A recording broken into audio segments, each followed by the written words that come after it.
Pelajaran 30. Realitas utama dan KEBAPAAN Allah. Hukum ada di mana-mana namun hukum bukanlah segalanya. Karena hukum adalah cara kerja, pasti ada yang bekerja seperti itu. Pelajar harus diperingatkan terhadap penekanan yang terlalu besar pada hukum, jangan sampai dia menjadikan hukum sebab dan akibat sebagai Tuhannya daripada hukum yang bukan sebab maupun akibat. Dan sekali lagi kita harus berhati-hati agar dalam menyederhanakan pengajaran kita menjadi beberapa prinsip tetap, kita menganggap prinsip-prinsip ini sebagai yang utama. Karena hukum adalah kegiatan prinsip, kita harus menyadari bahwa harus ada prinsip untuk bertindak. Tidak ada tindakan tanpa aktor, tidak ada lagu tanpa penyanyi, tidak ada seni tanpa seniman. Tuhan adalah aktor hebat, musisi mulia, artis tertinggi. Karena setiap bentuk seni bergantung pada jiwa senimannya, maka setiap bentuk atau hukum penciptaan harus bergantung pada roh atau pencipta. Dari sini kita belajar bahwa ketika kita menggunakan hukum kita tidak memanipulasi Tuhan, oleh karena itu, kita harus belajar ke pertiga, belakang dari yang terlihat ke yang tak terlihat, belakang dari yang terbatas ke yang absolut. Dalam buku semacam ini kita hanya bisa menunjukkan jalannya. Mempelajari yang mutlak adalah penting dan merupakan pekerjaan siswa tingkat lanjut. Itu hanya oleh deduksi, aksiomatik, dan penalaran abstrak bahwa kita sama sekali dapat menembus misteri yang mutlak, kecuali dengan perasaan. Saya berharap suatu hari nanti akan menerbitkan buku tentang hal ini. Sementara itu saya ingin menunjukkan arah umum yang harus diambil pemikiran kita.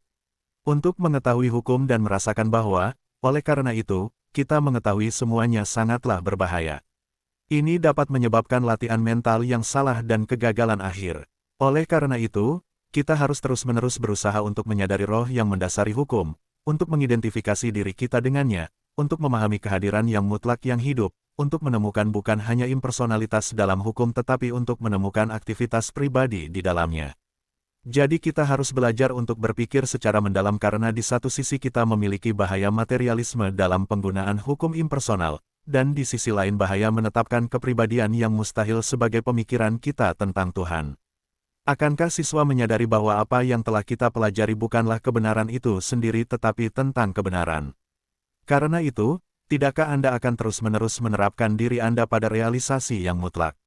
Di belakang hukum masih berdiri yang tak terpisahkan, yang tidak dapat dipahami, yang tak berubah, yang abadi, yang sempurna tak tergantikan, lengkap, universal, kebenaran tidak beralasan, prinsip pertama, semua, yang tak tertandingi, kehidupan yang tidak membedakan, cinta dan kebijaksanaan, singkatnya, gudang tanpa habis dari semua yang ada, roh, kekuatan untuk menjadi, yang mutlak. Ini adalah nama-nama Tuhan yang dikandung oleh akal, tetapi di belakang mereka adalah nama tanpa nama, itu kata yang tidak terucapkan. Seperti halnya tidak seorang pun yang pernah melihat sebuah bintang kecuali hanya getaran cahaya yang mengalir darinya mungkin selama ribuan tahun, demikian pula tidak seorang pun yang pernah melihat Tuhan secara langsung tetapi hanya melalui konsep mental. Akal yang tidak mutlak harus menempatkan Tuhan atau yang mutlak. Kata Rasul Yohanes, tidak seorang pun pernah melihat Allah, Anak Tunggal, yang ada di pangkuan Bapa, Dialah yang menyatakannya.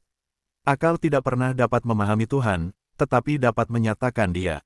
Nalar membuktikan bahwa Dia adalah segalanya, karena kita tidak dapat menemukan kualitas seperti kehidupan, cinta, kebijaksanaan, persediaan, keindahan yang tidak berasal dari sumber yang tidak ada habisnya, dan tidak peduli.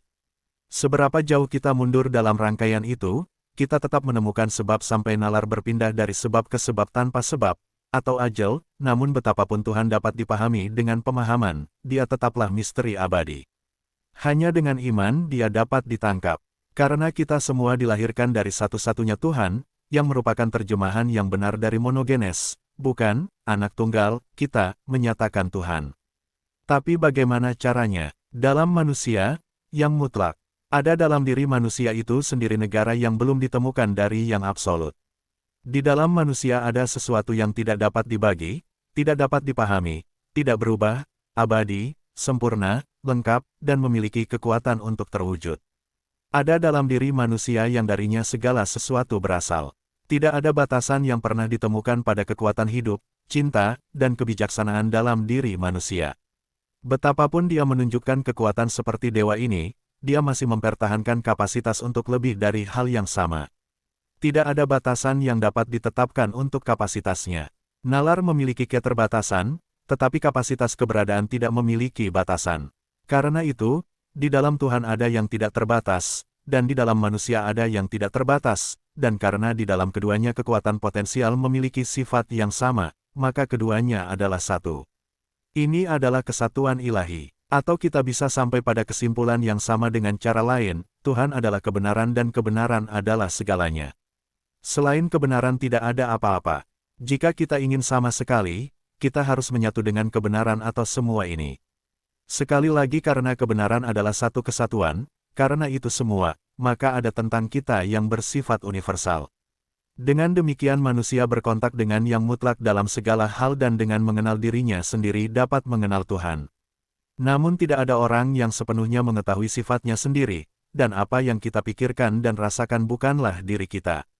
Di atas segalanya, berpikir, memberi makan, dan merasakan adalah elemen abadi itu, diri. Di atas kemiskinan, keinginan, ketakutan, rasa sakit, ketidakbahagiaan, adalah segala sesuatu, ilahi, tidak berubah, abadi, mutlak. Tapi kita hanya bisa mengetahui diri yang lebih tinggi ini dengan apa yang dilakukannya. Oleh karena itu kita dapat mengatakan baik diri maupun Tuhan, bahwa keduanya adalah misteri besar wujud. Siapakah Tuhan? Lalu siapakah Tuhan? Kita dapat memikirkan Tuhan dalam istilah lain selain kecerdasan, selalu terlibat dalam menjawab doa orang sakit, miskin, dan tidak bahagia, terus-menerus menyibukkan diri dengan mengajukan perintah untuk demonstrasi kita. Tuhan bersemayam dalam terang yang tidak dapat didekati. Hukumnya melakukan pekerjaannya. Dibungkus dalam jubah keberadaannya sendiri, Tuhan yang kekal adalah realisasi keberadaan yang abadi. Terus-menerus mengalami kondisi kesadaran yang sedang Tuhan selamanya senang dengan harmoni dan kemuliaan pikiran kreatif. Dia sama-sama memuliakan keberadaan dan pembuatannya. Memiliki kekuatan untuk mendengar dan pemikiran harmoni yang tak terbatas, Tuhan menggetarkan ekstasi musik abadi alam semesta, terlihat dan tidak terlihat. Melodi yang lembut menyenangkan dia, alunan lagu surgawi yang agung menyenangkan dia dengan melodinya yang manis. Orkestra supernal selamanya mengeluarkan nada-nada mendebarkan mereka yang menarik dan memuaskan dengan ritme mereka yang sempurna. Tetapi bahkan ketika Tuhan memimpikannya keharmonisan celestial ini, hukum agung keberadaannya membentuknya menjadi musik alam semesta, nyanyian sungai yang beriak, dan nada burung bulbul. Dan sementara musik menyenangkan jiwa semua, hatinya berdenyut dengan ekstase cinta ilahi. Dia merasakan dorongan kasih sayang, sensasi-sensasi dalam perasaan yang paling kaya melewati hatinya yang bergembira, dan hukum agung mewujudkannya menjadi keindahan matahari terbit dan terbenam, kubah langit yang berbintang, hati manusia yang dimuliakan dalam pecinta, pertunangan, ibu, bayi, perkawinan dari atom hingga manusia. Pikiran yang tak terbatas terus mencipta dengan segala kegembiraan memikirkan hal-hal baru. Ketika seseorang dalam kenyamanan yang mewah berbaring di atas hamparan dahan di atas ketinggian gunung dan, dalam arti kesejahteraan, cinta, kehidupan, dan persediaan, menatap dengan takjub ke atas bumi dan laut dan langit dan menghembuskan desahan kepuasan yang hening dan manis, sehingga Tuhan hidup di dalam alam semestanya dan bersukacita dalam keberadaan dan penciptaannya. Jadi Tuhan adalah semua dan mengamati semua. Tidak ada matahari yang indah yang dengan gagah berani melewati jalur langit, bernyanyi saat ia berlari, tetapi Tuhan melihat dan mendengar. Dia berada dalam kedipan komet dan kedipan bintang. Demikianlah kelahiran dan pertumbuhan setiap hal liar, tunas kecil bunga valet hutan, belatung yang bersahabat dengan bumi, burung yang terbang ke langit, semuanya ada dalam pikiran Tuhan, dan Tuhan ada di dalam mereka semua. Jika kemudian, seekor burung pipit tidak dapat jatuh ke tanah tetapi Bapa Surgawi Anda melihatnya, jika dia memberi makan burung gagak, apakah manusia yang berbagi hidupnya tidak terlihat dan tidak puas? Sebaliknya kita harus menganggap diri kita sebagai pusat aktivitas pilihan Tuhan. Sebaliknya kita harus melihat bahwa ketika kita membiarkan Dia menampakkan diri kepada kita, Dia adalah gembala yang baik yang memimpin kita di padang rumput yang hijau dan di samping air yang tenang di mana Dia memulihkan jiwa kita. Sebaliknya, kita harus melihat di dalam Allah, Bapa yang pergi menemui anak hilang yang kembali dan mengenakan cincin kasih sayangnya di jarinya. Dan dalam kesadaran yang dimuliakan kita harus masuk ke dalam tempat rahasia yang maha tinggi di mana kita dapat tinggal di bawah naungan yang maha kuasa. Kita harus belajar mendengarkan musik dunia dan mendengar suara Tuhan di alam.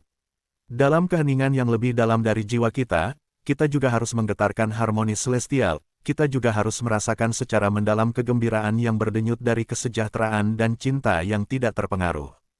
Nyanyian jiwa, nyanyikan dalam hatiku, kegembiraan dunia, sensasi melalui keberadaan saya. Sekarang aku sujud dan menyembah, aku berlutut di hadapan Tuhan dan berkata, Bapakku yang di surga, dikuduskanlah namamu, datanglah kerajaanmu, jadilah kehendakmu di dalam diriku. Realisasi, hanya ada satu realisasi untuk yang mutlak. Diamlah dan ketahuilah bahwa aku adalah Tuhan.